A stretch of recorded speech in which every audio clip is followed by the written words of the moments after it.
Good morning, world. It's super early. It's 5:50 a.m. But I actually dreamt about going live this morning, so I figured I'd get right to it. You might hear Stella snoring. Everybody's asleep still in the house. I didn't shut the door, so who knows what we're going to hear. And I wanted to... It's going to clean my face and put some moisturizer on and talk to you about this. Now, the other day I was watching a live video with Staci Hall, and she was talking about this big, new manifesto that Zuckerberg wrote, 3,200 words or something like that, about what the changes are going to be.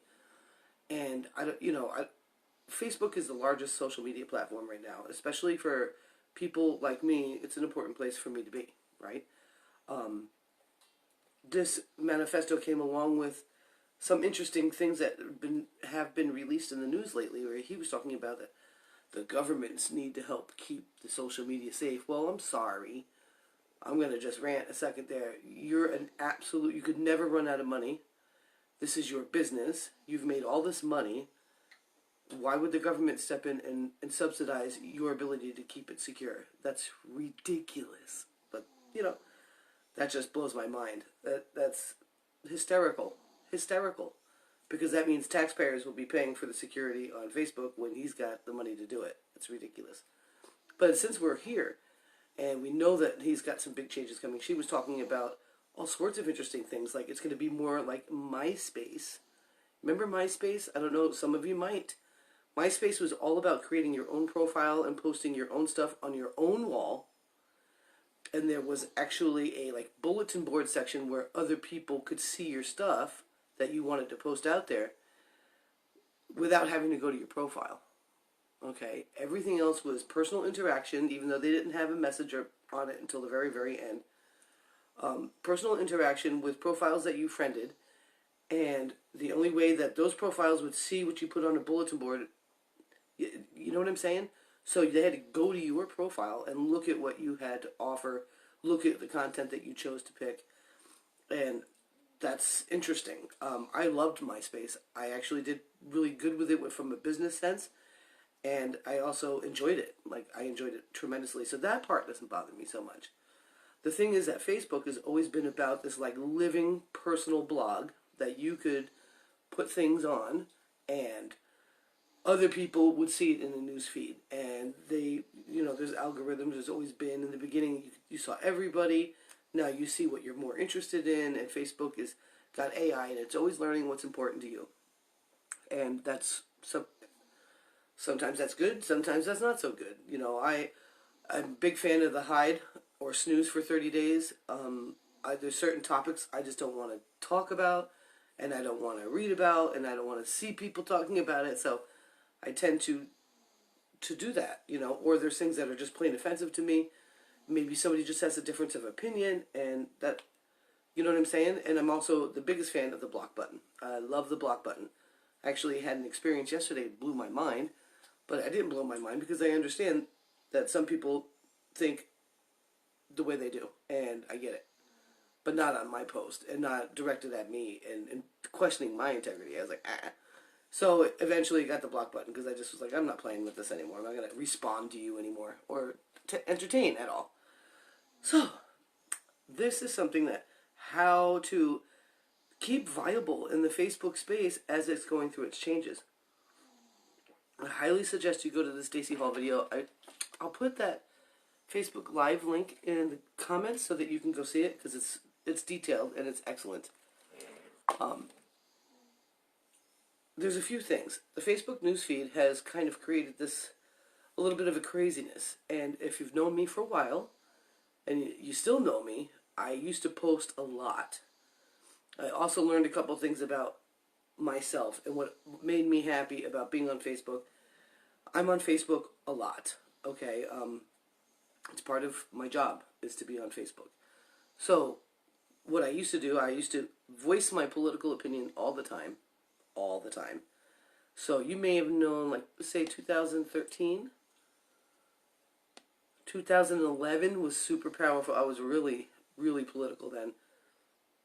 I must have updated my status or updated, put a new post up with an opinion, I don't know, 20 times a day, easy. And was crazy. What I learned was that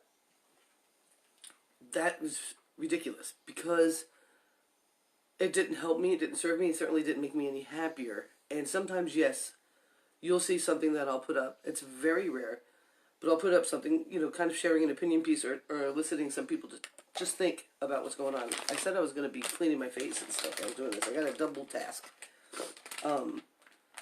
So I've curved it back. I've learned a lot about being somebody that people want to be friends with on Facebook.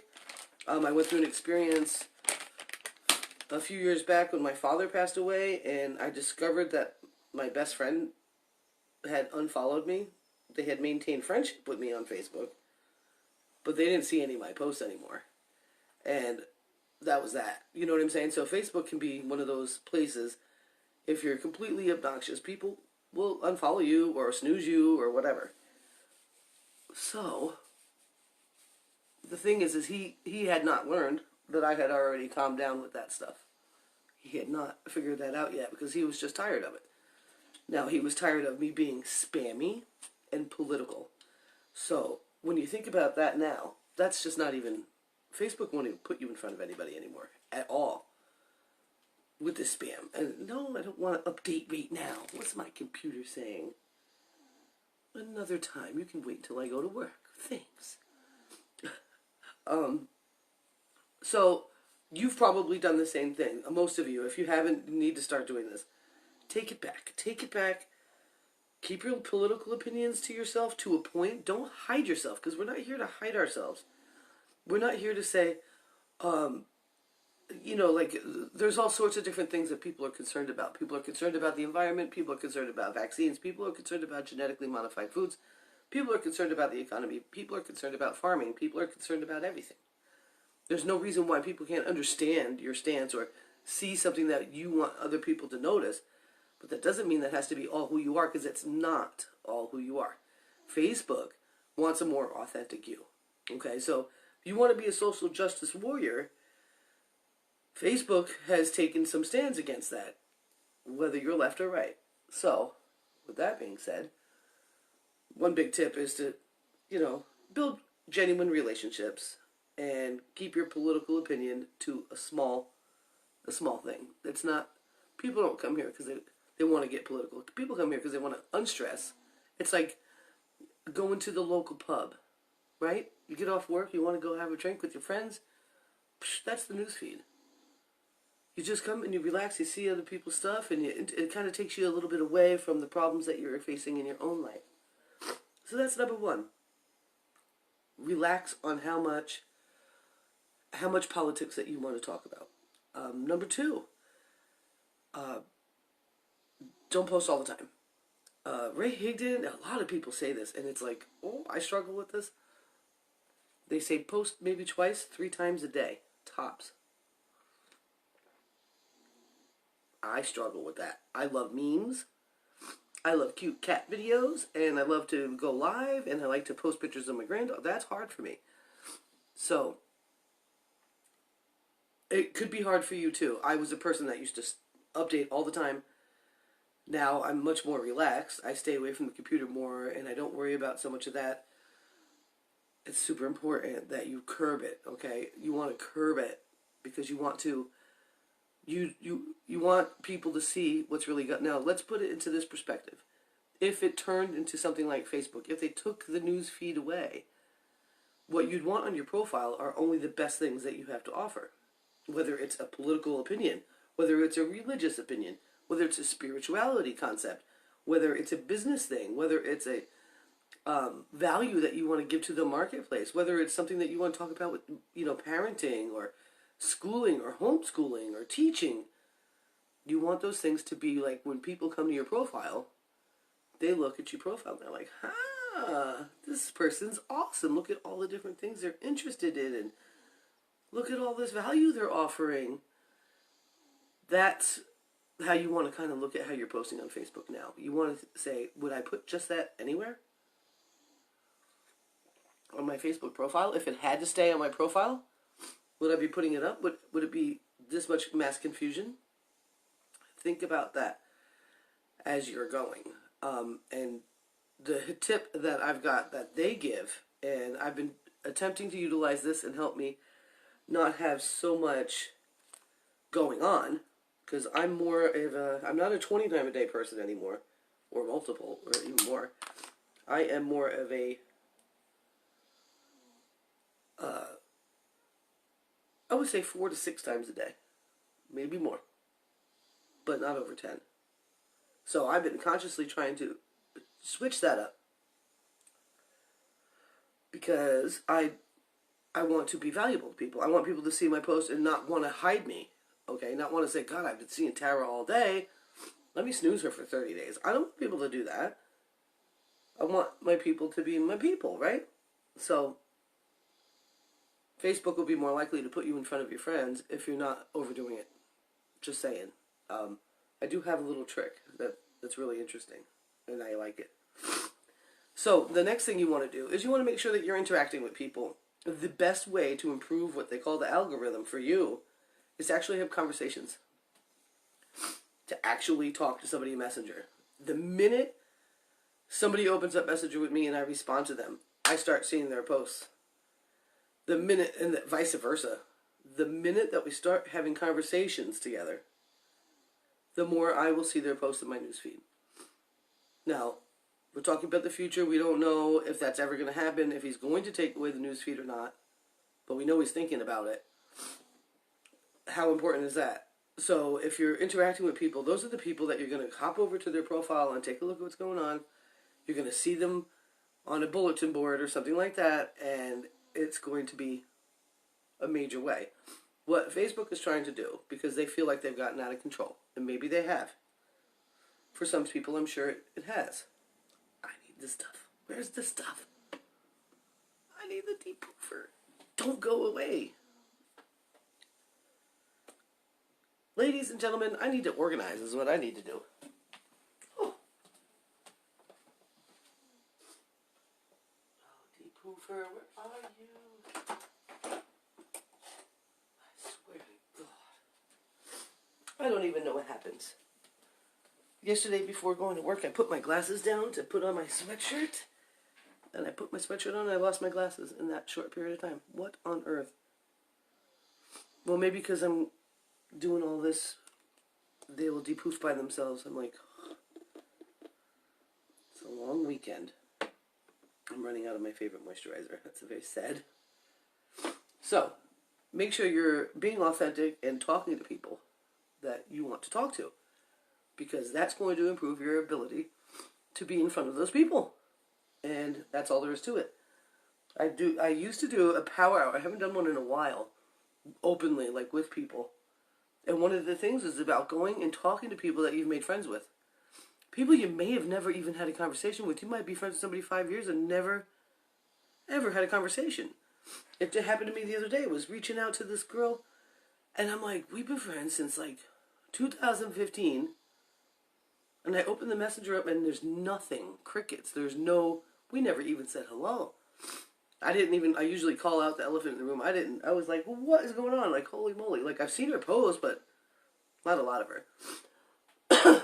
So, that's the thing. Number one, be respectful with your opinion. And how do you want to be perceived? Do you want somebody to see you as this, political crazy person? I'm not saying political people are crazy. I'm not saying that. Like, I wasn't crazy. I was serious. But what do you want in your life? What is it you want? Do you want to attract more controversy, or do you not? And do you want that when you come home on Facebook, or is that where you're controversial and everywhere else you're not? Think about that. Be more authentic. Take a look at how often you're posting. The big guns say 2 to 3 times a day, and they say everything else. Do you hear my stomach? Everything else should go in your stories. Spam your stories. That's what they say. They say if you want to post all the time, just share the story, share the story. Oh, I've been attempting it. I'm doing okay with it. But I'm not, I don't know, I'm working on that. And number 3, reach out to people. Make authentic connections with human beings. Because if Facebook changes from the way it is now, no one's going to see your stuff unless they come to your profile. and they're going to need to want to come to your profile. And that means they have to remember how you were, and they have to know that you care and you're reaching out. It's not about getting 5,000 friends.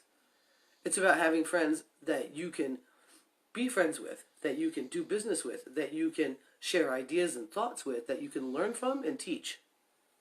It's about community. So you want to be part of a community. You want to make yourself a valuable part of that community. And if you feel like maybe I'm just a watcher, maybe I don't want to provide lots of value, I'm here to learn, then interact with the people you're learning with. And if you're in business, especially a home-based business, or gosh, all sorts of businesses benefit from this. Take what you learn, just like I'm talking about. These are things I've learned from experience and from others. I'm referring to Staci Hall's live video. And talk about it. If it's something that interests you, open up a live video. Get over the fact that you're shy, because it's not helping. And if you're shy, use story posts. Write something. Say, you know, I was just watching this video from Staci Hall, and she was talking about all the changes coming on Facebook, and I thought about a couple of things. Or, I was just reading this article on homeschooling today, and I'm concerned about this, and I wanted to talk to you about it and see what your thoughts are.